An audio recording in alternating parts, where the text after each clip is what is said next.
આપણે નીકળી. મીરા, મારે તારી સાથે વાત કરવી છે. બોલ ને. નીરવ, હું અહીંયા કોર્ટમાં જવા માટે નહીં, તને ના પાડવા આવી છું.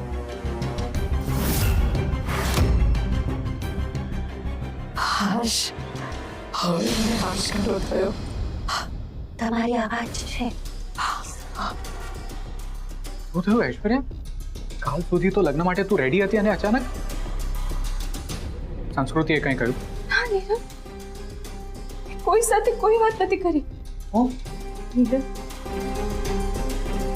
હું મારી ફેમિલીને, પપ્પાને કયા વિના એમને આમ અંધારામાં મૂકીને તારી સાથે આ મેરેજ ન કરી શકું.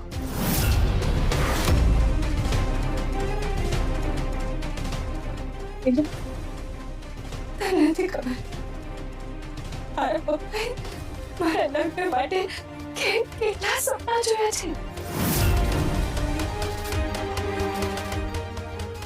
ને જો હું તારી સાથે આમ ભાગીને મેરેજ કરીશ તો મારા પપ્પાના બધા સપના તૂટી જશે. નીરવ, એમની બદનામી થશે અલગ.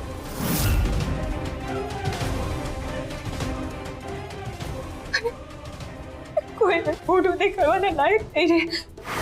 નીરવ, હું નથી ઈચ્છતી કે જે યમુનાભાઈ ગયા પછી મારા દાદાની હાલત હતી એવી જ હાલત મારા ગયા પછી મારા પપ્પાની થઈ જાય. નીરવ, ના. ઐશ્વર્યા શાંત. તું શાંત થા. હું તારો ડર સમજુ છું, પણ હવે એવું કાંઈ નહીં થાય ઐશ્વર્યા. અને આપણે લગ્ન પછી બધાને બધું કહી જ દેવાના છે ને. એક મિનિટ, પછી શું કહું?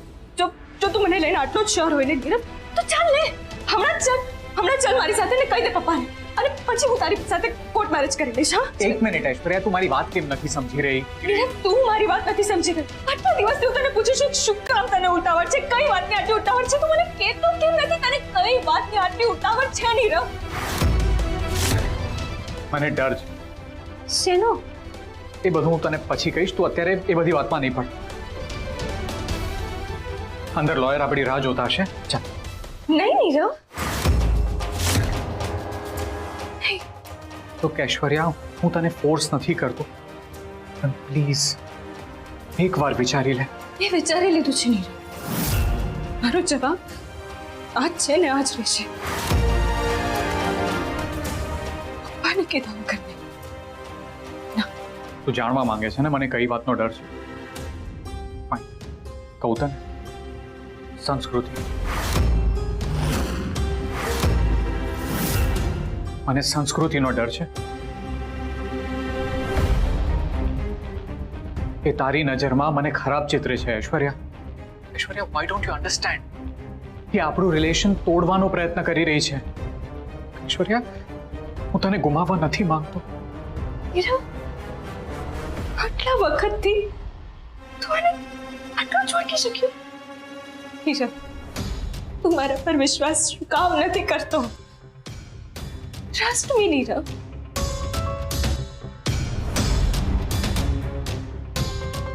સાચા સંબંધો ક્યારેય કોઈની ખોટી ચડાવણીથી ન તૂટે. નીરવ, આઈ એમ સોરી. ત્યાં નહીં.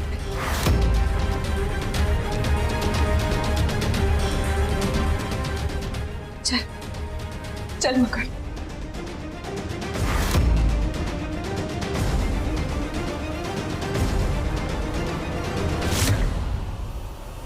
આખો પ્લાન બગાડી નાખ્યો. કાલ સુધી ઐશ્વર્યા તૈયાર હતી અને અત્યારે ખબર નહીં કોણે એના મગજમાં ભૂસું ભર્યું છે.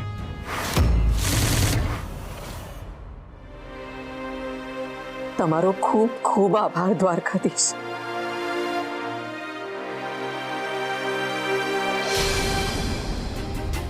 સર, માધવને થોડો સમય જોઈએ છે. કેમ? એને લગ્ન પહેલા બ્યુટી ટ્રીટમેન્ટ કરાવવાનું છે? ના સર, તમે સમજો તો ખરા પણ એની વાત.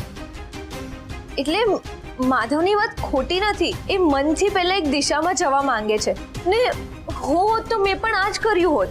એમ તને ખબર છે એની જગ્યા પર જો તું હોત તો તું આ દુનિયામાં જ ન હોત.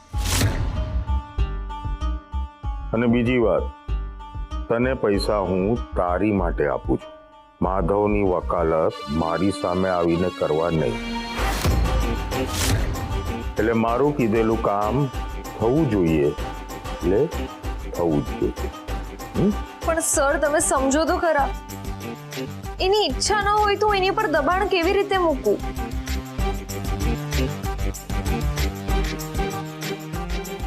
દબાણ કેવી રીતે મૂકવું એ તારો લુકાઉ છે.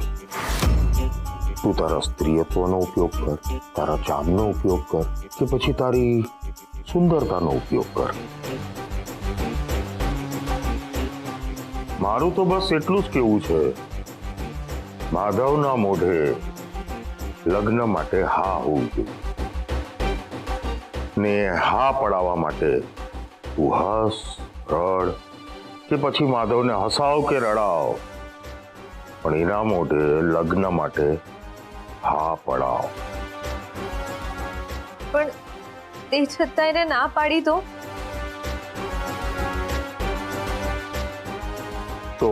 નહીં? Khimji, yes sir. કેન્સર હોસ્પિટલના આઈસીયુ વોર્ડમાં કોણ છે? આની મમ્મી સર. હા, તો કૃતિ, તને ખબર છે આઈસીયુ નું દિવસનું ભાડું 40,000 રૂપિયા છે. અને કીમોના તો અલગ જ. આ બધા પૈસા કોણ ભરે છે ખીમજી? તમે સર. નહીં? હવે હું પૈસા ભરવાનું બંધ કરું તો તું એક કામ કર, હોસ્પિટલમાં જા અને તારા મમ્મીને હંમેશ માટે બાય કહે આવ. કરવું છે એવું નહીં ને? તો મારી એક વસ્તુ કાન ખોલીને સાંભળી લે. સંસ્કૃતિ માધવને એકવાર મળી ચૂકી છે. જો બીજી વાર મળી તો માધવના જીવનમાંથી તું આઉટ. અને એવું થયું તો તારી મમ્મી આ દુનિયામાંથી આઉટ. એટલે સંસ્કૃતિ માધવને મળે એ પેલા મારું અને તારું બંનેનું કામ થઈ જવું જોઈએ. કરવું છે એવું? હા, હું તૈયાર છું. ગુડ કર. કિમજી, યસ સર. જરા હોસ્પિટલમાં જઈને કૃતિના મમ્મીને મળી આવો તો ખરા. તમે કીધું ને, થઈ જશે. ગુડ.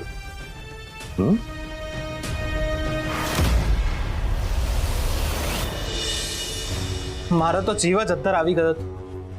તને ખબર છે સંસ્કૃત, ભવિષ્યનું વિચારીને તો મને ડર લાગવા લાગ્યો હતો. ગુરુ કાકાને ખબર પડી હોત કે મેં વિટનેસમાં સાઇન કરી દે તો મારું તો આવી જ બનત. સારું થયું કે ઐશ્વર્યા અને ચંદ્રકાંત દાદા અને યમુના ફઈ વાળી વાત યાદ આવી ગઈ, એટલે બચી ગયા. સંસ્કૃતિ, એ સંસ્કૃતિ, ઐશ્વર્યાએ બરાબર કર્યું ને? હા હા મંગળ. તારા મનમાં કંઈક બીજું ચાલે છે. માધવ, મંગળ તને ખબર છે કાલે મને મંદિરમાં મળ્યા. શું વાત કરે છે? હા, ને મળ્યા પછી હું કન્ફર્મ રીતે કહી શકું છું કે કેશવ અને માધવ વચ્ચે કંઈક તો કનેક્શન છે. મંગળ, મને સતત એવું લાગે છે કે મારા સવાલોના જવાબ જો કોઈ આપી શકે ને, એ ખાલી ને ખાલી માધવ છે.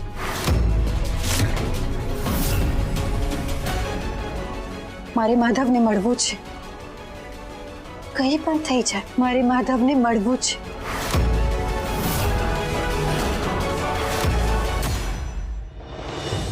જો કૃતિ, મારો પ્લાન એકદમ ક્લિયર છે, જેના પછી તને પણ મારી પાસેથી ફટાફટ છુટકારો મળી જશે.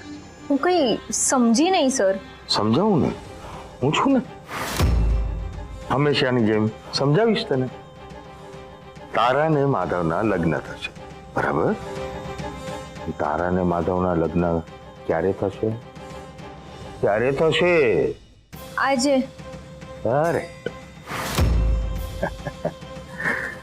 એકવાર તારા ને માધવના લગ્ન થશે એના પછી એની પત્ની બની જઈશ તું. ને એકવાર તું પત્ની બની ગઈ માધવની, એના પછી માધવની તમામ જાયદાદ, મિલકત, પૈસાની લીગલી અડધી વારસદાર થઈ જઈશ તું.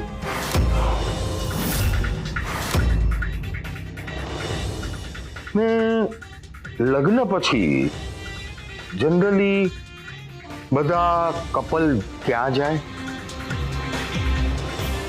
ક્યાં જાય? હનીમૂન. કરે બસ.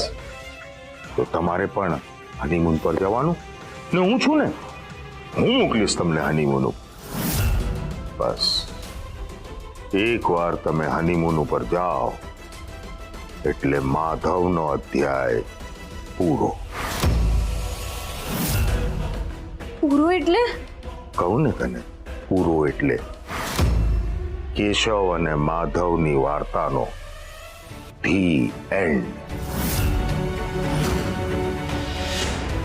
કેશવ તો એમ પણ આ દુનિયામાં નથી અને હનીમૂન ઉપર માધવને રસ્તામાંથી હટાવી દે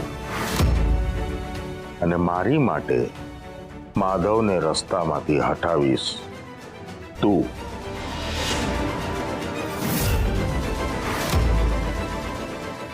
ને એકવાર માધવ રસ્તામાંથી હટી ગયો એટલે એની તમામ જાયદાદ, મિલકત, પૈસા, પ્રોપર્ટી એની પત્ની તરીકે કાયદેસર તારા નામે થઈ જશે.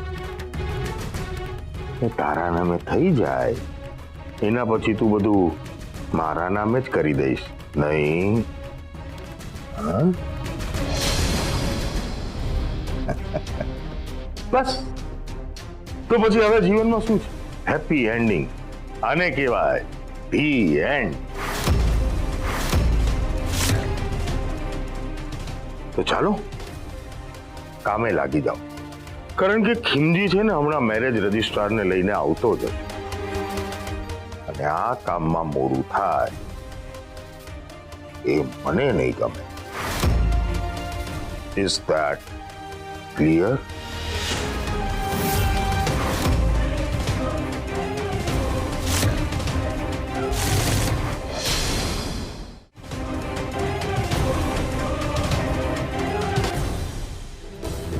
સંસ્કૃતિ, સંસ્કૃતિ, જલ્દી શાબાશી આપ. કેમ? શું થયું? મેં માધવના ઘરનું એડ્રેસ શોધી લીધું છે.